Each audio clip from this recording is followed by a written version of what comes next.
C'était quand même arrivé. Alléluia. Parce que si nous voyons, à la fin de l'histoire, Rachel a eu 2 enfants. Léa a eu 6 garçons, avec Dina, la fille, 7. Mais dans les 6 garçons, on ne peut pas dire que Rachel était en retard. Ne te compare pas à quelqu'un. Tu vas te dire que tu es en retard pour rien. Tu n'es pas en retard et tu ne seras pas en retard. Même si c'est un retard que tu peux regarder selon tes yeux, la Bible dit qu'il remplacera les années que les sauterelles ont dévorées. Si les sauterelles ont dévoré ton ministère, si les sauterelles ont dévoré ta maison, si les sauterelles ont dévoré ton travail, si les sauterelles ont dévoré tes enfants, Dieu va le remplacer comme un rêve. Dieu va le remplacer comme un rêve. Il n'y a pas de calcul selon toi, mais il y a le calcul seulement selon la parole de Dieu. Alléluia. Rachel n'était pas en retard. Elle a eu 2 enfants. Léa 6 enfants. 7 enfants. Mais à la fin, Dieu avait besoin de 12 tribus d'Israël.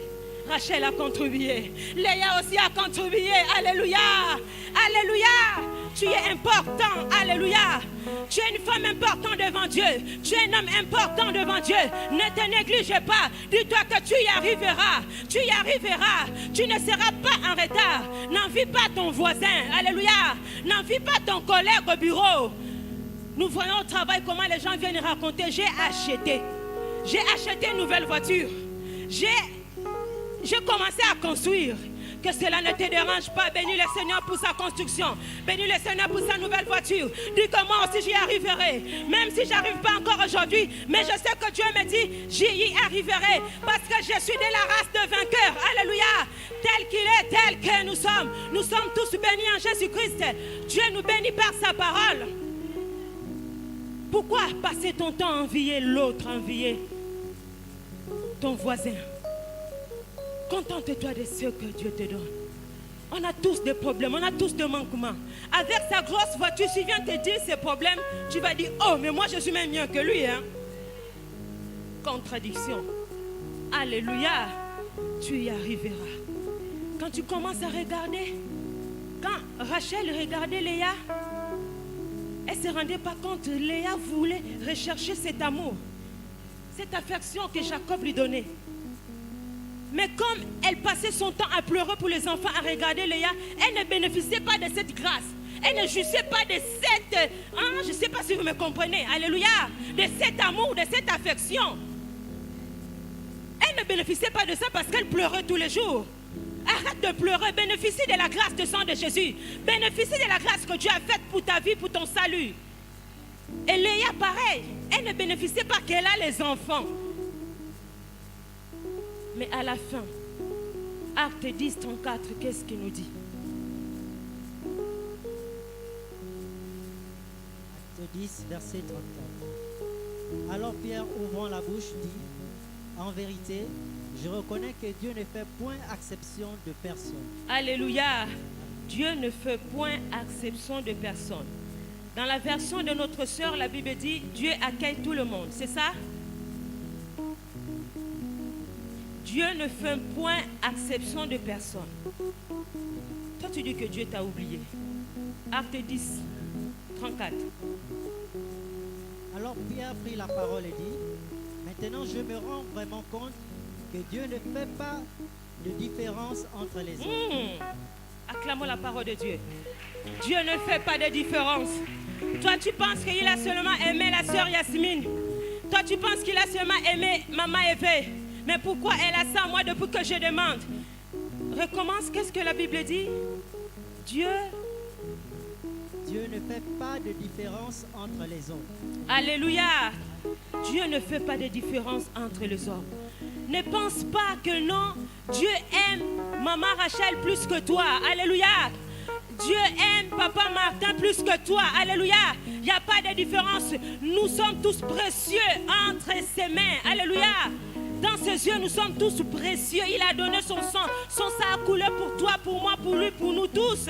Il n'y a pas de différence. C'est tout comme Léa et Rachel. Il n'y avait pas de différence. Aujourd'hui, nous parlons, quand nous voyons les 12 tribus d'Israël, les 2 femmes ont contribué. Pendant qu'au début de leur vie, Rachel pleurait, elle croyait qu'elle n'y arrivera pas.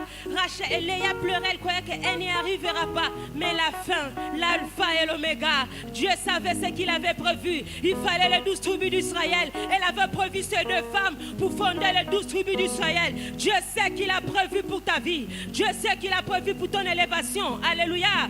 Il fallait que ces 2 femmes contribuent. Mais le problème, il fallait marcher. Il fallait le temps. Alléluia. Pour ton problème, il y a un temps. Mais le temps est précis et compté par Dieu. Alléluia. Si tu commences à regarder le temps, tu vas t'arrêter en disant que je n'y arriverai pas. Mais je veux que tu regardes la parole de Dieu et que tu marches par la foi et que tu te lèves. Tu fasses ce que toi tu peux faire. Ce que tu ne peux pas faire, il le fera par un miracle. Comme cet homme, piscine de Bethesda, 38 ans, il ne pouvait pas s'élever, mais il était là. Mais un jour, Jésus-Christ est venu changer son histoire. C'est que tu veux faire si tu n'y arrives pas, reste dans sa présence, reste dans sa parole. Tu seras étonné un jour, tu vivras le miracle de Dieu et tu vas témoigner ce qui va arriver dans ta vie. Tu y arriveras, tu y arriveras. Comprends ce que Dieu te dit ce matin. Il est l'alpha et l'oméga. Le temps lui appartient.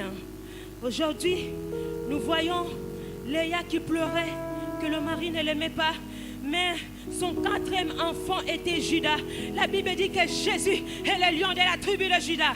Dieu l'a élevé quand même aujourd'hui. Quand nous voulons voir Jésus, nous voulons voir là où Jésus est né, nous verrons qu'elle descend du ventre de Léa. Alléluia. Cette femme qui croyait qu'elle n'était pas importante, mais voyons comment Dieu l'a rendue importante. Jésus est sorti de sa lignée. Alléluia.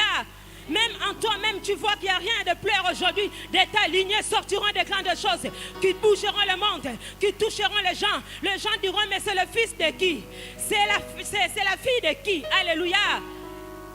Dieu est celui qui récompense. Alléluia. Et Rachel aussi qui passait son temps à pleurer. Mais Joseph est sorti de son ventre. Cet enfant qui un jour est venu sauver et son père Jacob et ses 11 frères. Il pouvait aller régner en Égypte comme un rêve.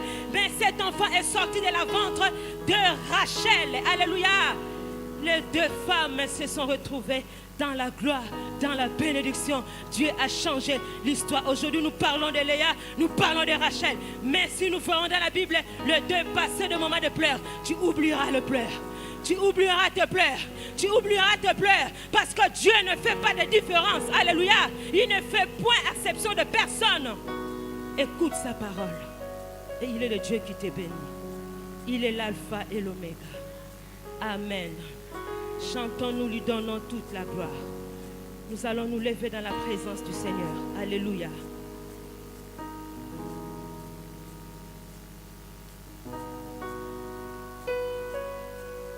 Jusqu'à présent, il y a des doutes. Jusqu'à présent, il y a des doutes. Mais Dieu te dit ce matin, tu vas y arriver. Tu vas y arriver. Tu vas y arriver. Ça ne dépend pas de tes calculs. Tu vas y arriver. Mais l'humain y arrivera. Dieu nous a beaucoup parlé de ce ministère et il parle encore. Alléluia. Il parle encore. Moi, je vois ce que Dieu a déjà dit. Alléluia. Ça arrivera un jour quand tu rentres. Si tu ne viens pas à l'heure, tu seras dehors. C'est ce que Dieu a dit. Et moi, je crois à cette parole. Ça arrivera. On y arrivera. Alléluia.